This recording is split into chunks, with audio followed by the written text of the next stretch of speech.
এইবারের নির্বাচন জাতীয় সংসদের কততম নির্বাচন? 13তম। গণভোট নেওয়া হয় কিসের ভিত্তিতে?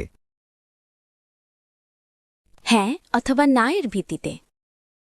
গণভোট যদি হাঁ ভোট দেন তাইলে কি হইবে? ক্ষমতার ভারসাম্য প্রতিষ্ঠা হইবে। গণভোট যদি হাঁ ভোট দেন তাইলে কি হইবে? বিচারের ব্যবস্থা স্বাধীন হইবে। গণভোট যদি হাঁ ভোট দেন তাইলে কি হইবে?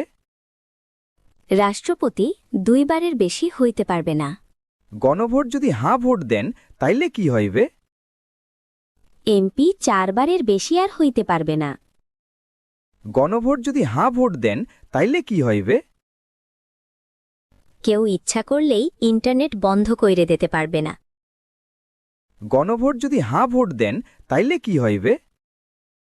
যারা স্বৈরাচার আর দুর্নীতিবাজ আছে তাগর বিচার হইবে। গণভোট যদি হাঁ ভোট দেন তাইলে কি হইবে? ইচ্ছা হলেই সংবিধান পাল্টানো যাইবে না। গণভোট যদি হাঁ ভোট দেন তাইলে কি হইবে?